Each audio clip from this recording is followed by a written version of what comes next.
రెడ్డిగా దివ్యాంగుల సమస్యలను పరిష్కరించాలని ఎంఆర్పీఎస్ వికలాంగుల హక్కుల పోరాట సమితి వ్యవస్థాపక అధ్యక్షులు పద్మశ్రీ మందమాతి కృష్ణ కోరారు. సోమవారం ఆదిలాబాద్ పట్టణంలోని రెవెన్యూ గార్డెన్స్లో జరిగిన దివ్యాంగుల ఆసరా చేయూత పెన్షన్దారుల మహాగర్జన సన్నాహక సదస్సుకు ఆయన ముఖ్య అతిథిగా హాజరయ్యారు. ప్రభుత్వం హామీ ఇచ్చినట్టు దివ్యాంగులకు 6,000 రూపాయల పెన్షన్ ఇవ్వాలని ఆయన డిమాండ్ చేశారు. పెన్షన్ పెంచుతామని ముఖ్యమంత్రి రేవంత్ రెడ్డి దివ్యాంగులను మోసం చేశారని ఆరోపించారు. అటు ప్రతిపక్ష నేత కేసీఆర్పై విమర్శలు గుప్పించారు.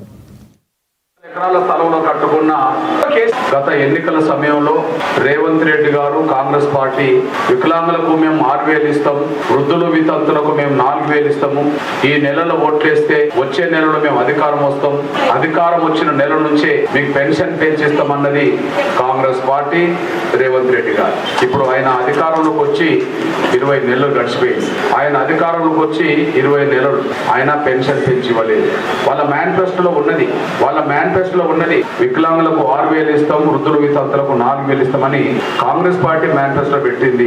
మీరు నవంబర్లో ఓట్లేయండి, డిసెంబర్లో మేము అధికారంకి వస్తాం, డిసెంబర్లో ఇచ్చేస్తామని చెప్పడం జరిగింది.